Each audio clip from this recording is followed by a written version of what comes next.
کوئی ایسی مثال پیش کر دیجیے کہ جس سے نوجوان سمجھ جائے کہ جیسے یہ بات انجینئر نے اس طرح سے کہی ہے اور یہ بات مجھے صحیح لگ رہی ہے لیکن صحیح ہے نہیں اس طرح سے. اگر ایسی کوئی دیکھیے ایسی بہت ساری مسئلہ ابھی تو پروگرام ہونے جا رہا ہے، شاید ایک دو دن میں پروگرام بھی ہونے والا ہے اسی کا پتہ میں، اور مضمون بھی ویزا ہی پر ہے، شیخ عنایت اللہ صاحب کا مضمون بھی آئے گا، اس کی تفصیلی طور پر وہ جائزہ لینے کی کہاں کہاں غلطیاں کی ہے، ڈگریز کا اسلام کے بارے میں، حضرت عائشہ رضی اللہ تعالیٰ عنہا کے بارے میں، حضرت ابی معاویہ رضی اللہ تعالیٰ عنہ کے بارے میں، حضرت یزید کے بارے میں، جو اس شخص کا نقطۂ نظر ہے وہ پورے طور پر شریعت کے خلاف ہے.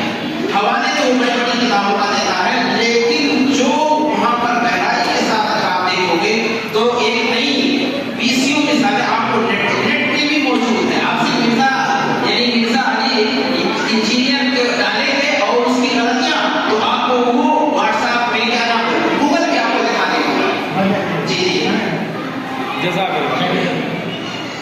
کسی کا کوئی سوال ہو تو کر سکتے ہیں شیخ سے. جی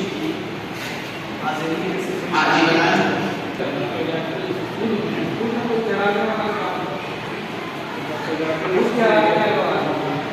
خبروں پہ دیکھیے بھائی کا سوال ایک اور دوہرا لیجیے تھوڑا سا اچھا دیکھیے کیا ہے.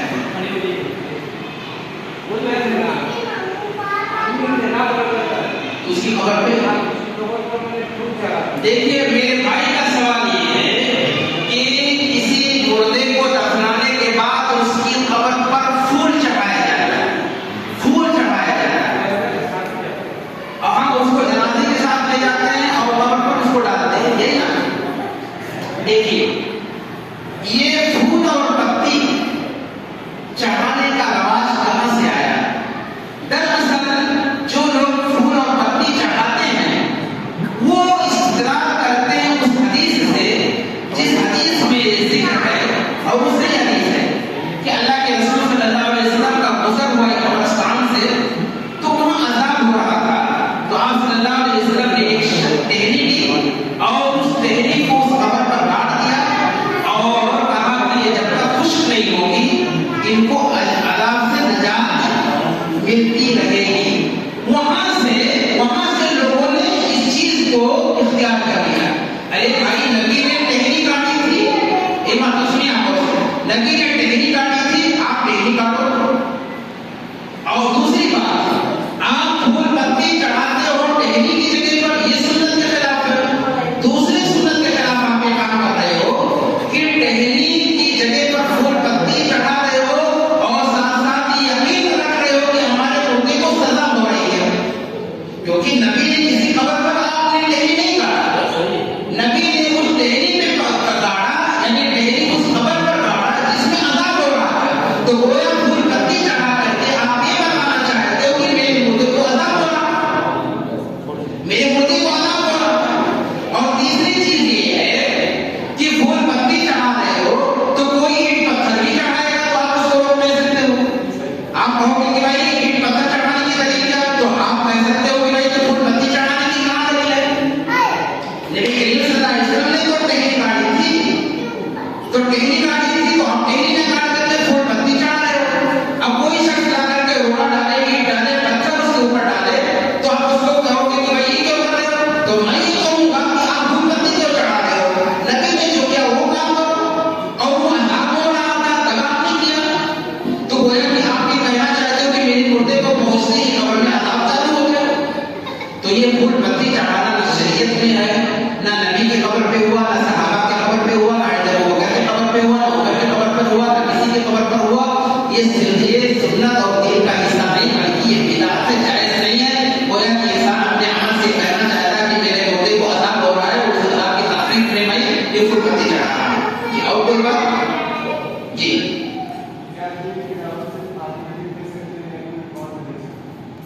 دیکھیے بھائی کا سوال یہ ہے کہ دین کی دعوت عالم ہی دے سکتا ہے یا یہ کیا ہے یا عام انسان؟ کہا جیسے ادعو الی سبیل ربک بالحکمت والموعظۃ الحسنہ وجادلہم باللتی ہی احسن. آپ کو دعوت کا کام کرنا ہے، اسلام نے تفریق نہیں کی، پہلی چیز. دوسری چیز یہ ہے من میں جو شخص بھی دیکھے اس میں مرد ہو، عورت ہو، عالم ہو، جاہل ہو، سارے کے سارے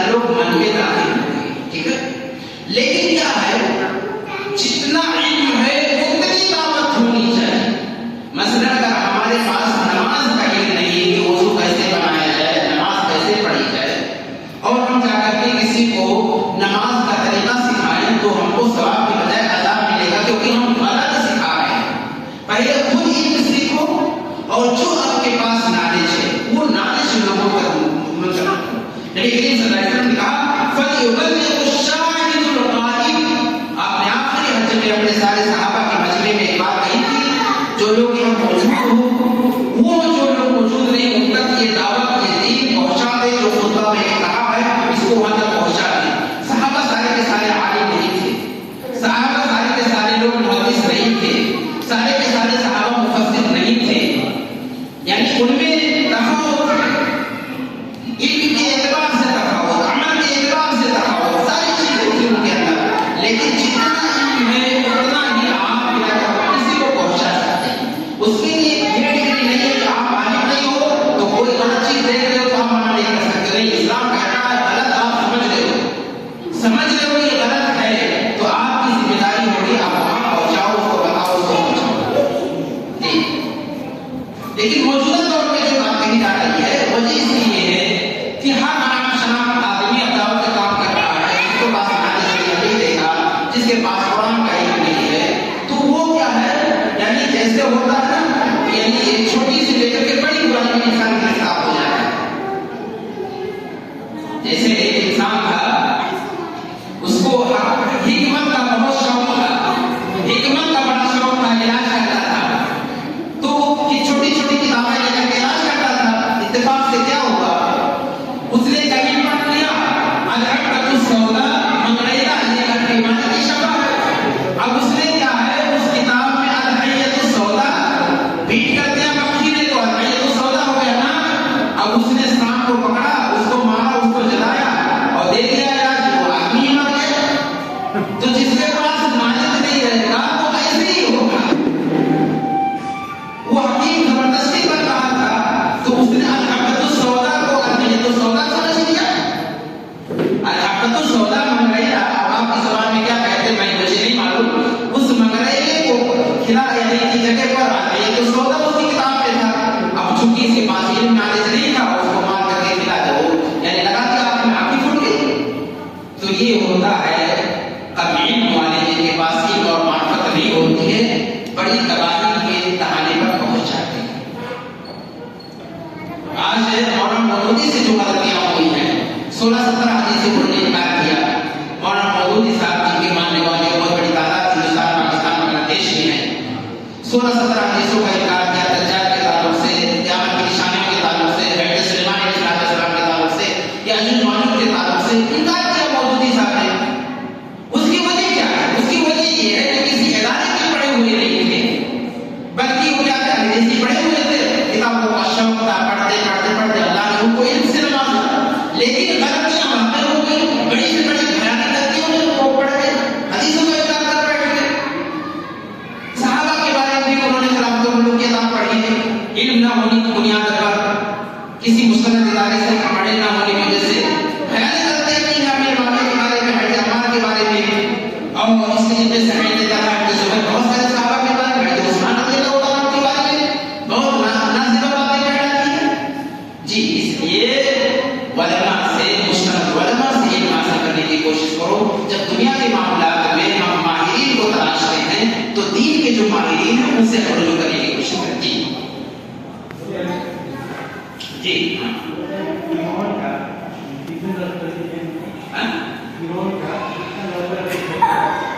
فرعون کا تو فرعون کے پاس کمر ہے، جسے کہا لا تقتلوا عسى ان ينفعنا او نتخذه ولدا، اگر اس کے پاس اولاد ہوتی تو پھر یہ حضرت موسیٰ کو اپنی اولاد بنانے کی کیا شوق اس کو ہوتا۔ جی جیسے بولے علم مل جائے گا، اسی طرح ڈاکٹر ذاکر نائک ڈاکٹر اسرار احمد ہے، دیکھیے ڈاکٹر ذاکر نائک صاحب سے آپ شریعت کا فتویٰ نہ پوچھیے، آپ ان کو ہندو مت کے بارے میں، جین مت کے بارے میں، ٹھیک ہے، بدھسٹ کے بارے میں، اس طریقے چیزیں پوچھیے جس میں وہ ماہر ہیں۔ آپ ان کو نکاح کرا کے مسائل پوچھیں گے تو پوچھنے والے غلط نہیں پڑھ رہے، ان سے مسائل نہ پوچھیے، جس میں وہ ماہر ہیں، جس فیلڈ میں وہ ماہر، اس کے بارے میں آپ ان کو پوچھیے، کوئی اچھی بات نہیں۔ ہم تو انہیں کا ٹارگیٹ سن کر مانے اسلام ادھر بنے ہم بٹ گئے، اس بارے کن کا ذکر ہے؟ کیا ڈاکٹر ذاکر نائک صاحب کا ذکر کا حدیث میں ٹھیک ہے، کوئی بات ان کی اچھی لگی ہوئی ہو، کوئی حرج کی بات نہیں ہے۔ تو ان کا یہ بڑا سے بھی بولتے اسلام ہم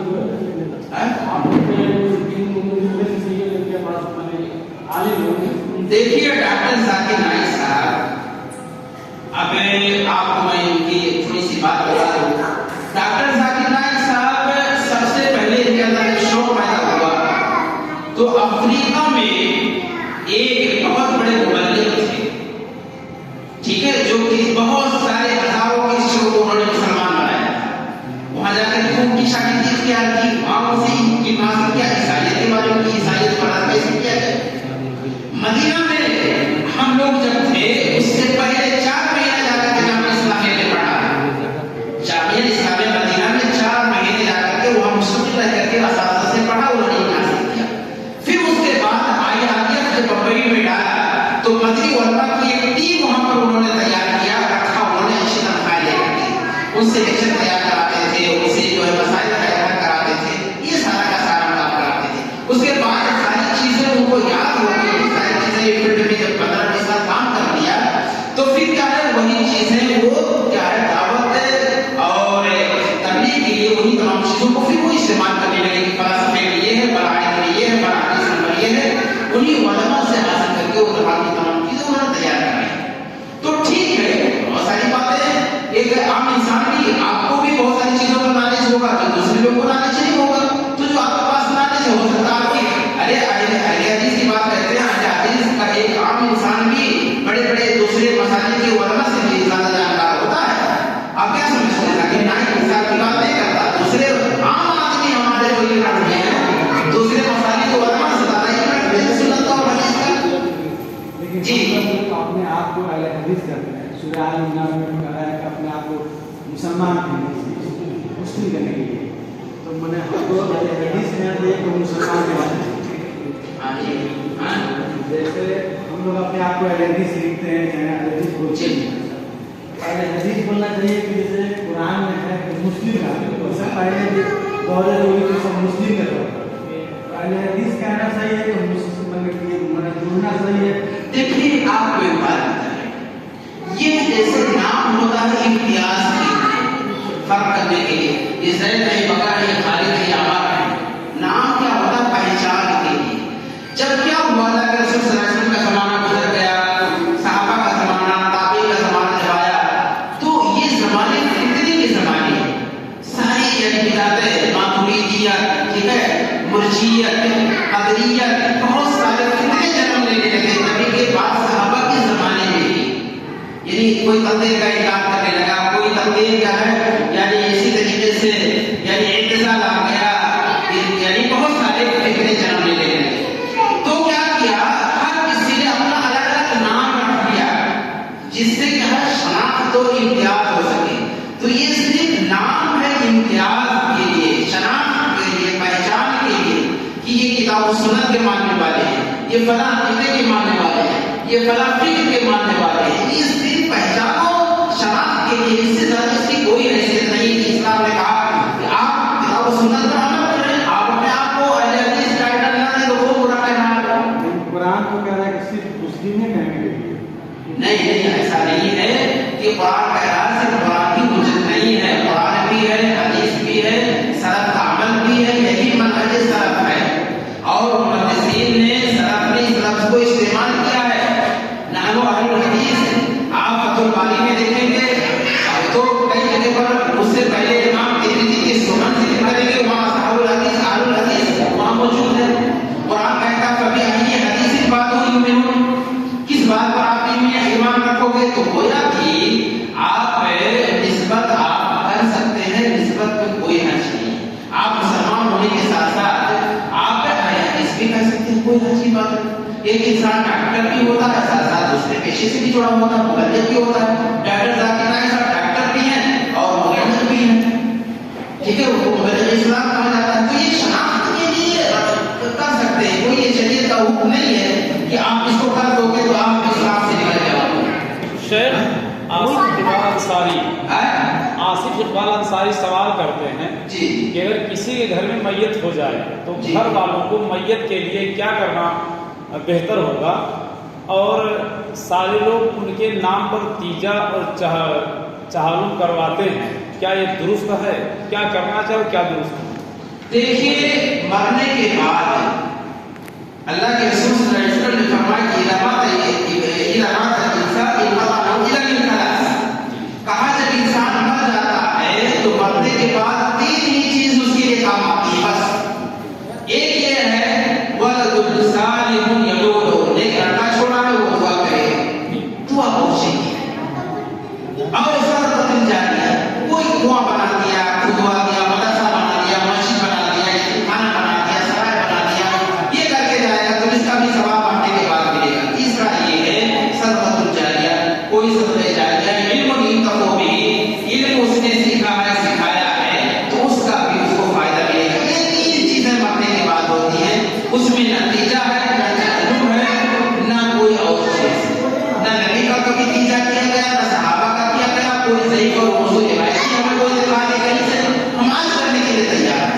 اسلام وہ جو نبی نے سکھایا، اسلام وہ جو قرآن میں موجود ہے، اسلام وہ جو نبی نے سکھایا، نبی کا مہر ہوگا اس میں ہم ماننے کے لیے تیار ہیں. نہ نبی نے کبھی تیجا کا ذکر کیا، نہ صحابہ نے ذکر کیا، نہ تابعین نے ذکر کیا، نہ ہمارے اسلاف نے ذکر کیا، ہم تیجا نہیں کر سکتے. اللہ کے رسول نے کہا کہ تین چیزیں میری کو فائدہ پہنچاتی ہیں، وہ اس کی اولاد دعا کرے یا صدقہ جاریہ ہو، وہ عالم ہو، علم حاصل کیا، علم لوگوں کو سکھا کر کے دنیا سے چلا گیا تو اس کی باتوں پر وہ عمل کر رہے ہیں، اس کو ثواب ملے گا. نہ تیجا کا ذکر ہے، نہ چہلم کا ذکر ہے، نہ کسی چیز کا ذکر ہے. یہ ساری بدعتیں ہیں اور ان بدعتوں سے مسلمانوں کو دور رہنا چاہیے. جی میرا سوال ہے کہ جو آج کے دور میں جو لوگ ہیپی برتھ ڈے مناتے ہیں تو کیسا کرنا کیسا کیا؟ برتھ ڈے مناتے ہیں. دیکھیے افسوس اس بات پر ہے کہ مسلم سماج اور معاشرہ غیروں کے بیچ میں رہنے کی وجہ سے بہت ساری چیزیں ان کے اندر آ گئی. یہ برتھ ڈے دراصل عیسائیوں اور کرسچنوں سے آئی ہوئی ہے، یہ کرسچنوں سے آئی ہوئی ہے، اسلام میں اس کا کوئی تصور نہیں ہے. لیکن یہ انسان اسی موبائل سے، اسی سوشل میڈیا سے اتنا متاثر ہو گیا کہ آج اپنی بیٹی کا، اپنے بیٹے کا، اپنے دادا کا، اپنے بڑا کا برتھ ڈے منانا یہ غیر شرعی چیز ہے. اس سے مسلمانوں کو دور رہنا چاہیے. برتھ ڈے اسلام کا حصہ نہیں ہے. جی بول رہے ہیں یہ صرف سوال جو کر رہے ہیں اس کو آپ ریپیٹ کریں تاکہ جو عوام مسلم کے کس سوال کا جواب صحیح دے رہے ہیں. نہیں، ابھی بھائی نے سوال کیا کہ برتھ ڈے منایا جا سکتا ہے کہ نہیں منایا جا سکتا ہے. جو لوگ موبائل پر کرنا کیسے کیسے مطلب ہیپی برتھ ڈے موبائل پر نہیں وش کرنا کیسا ہے؟ وش مبارک کس چیز کا مبارک برتھ ڈے کا نہیں، برتھ ڈے کے تعلق سے برتھ ڈے تو ثابت ہی نہیں ہے اور پھر اس میں آپ کو مبارکبادی دینے کے لیے خاص دن مبارکبادی دینے کی ضرورت کیا ہے؟ اللہ کے رسول نے تو کبھی گزار کیا، کبھی مبارکبادی کسی صحابی نے آ کر کے نہیں کہا کہ اللہ کے رسول آج کا دن یوم یعنی آج سوموار کا دن ہے اور کیا ہے آج آپ کی پیدائش کا دن ہے، آپ کے لیے مبارک ہو. کسی صحابی سے ثابت نہیں. تو ہم نبی کے پابند ہیں بھائی، ہم کسی چیز کی دوسری پابند ہیں، قرآن کے پابند ہیں، نبی کی سنتوں کے پابند ہیں. صحابہ کی زندگی میں بیٹھے تو انہیں کو کسی جا کر کے نہیں مبارکبادی دی، ہمیں بھی مبارکبادی دینے کی ضرورت نہیں ہے. جی جیسے عقیقہ میں لوگ آج کل منا رہے ہیں گانے میں جیسے کہ ساتھ سلیمانی کا مسئلہ جو مل کے ہم جانتے ہیں کہ یہ کرتا لیکن اس پر ایک ساموا دن افضل ہے اور باقی جو نام میں عقیدہ کرنا کیسا ہے اور جیسے تھوڑا سا مزہ آتا ہے. لڑکا اور لڑکی کا کیا ہے؟ عقیقہ. ہاں جی عقیقہ میں لوگ 7 دن سب ہو جاتے ہیں کیونکہ ہم لوگ دیکھتے ہیں کہ نہیں دیکھیے 7واں دن نہ عقیقہ کرا تھا اس کے بعد والے میں کب کرا ہے کہیں اللہ صلی اللہ علیہ وسلم نے کہا بھائی کا سوال یہ ہے کہ 7ویں دن بچہ یا بچی کا عقیقہ کرنا اور ایک بڑے جانور میں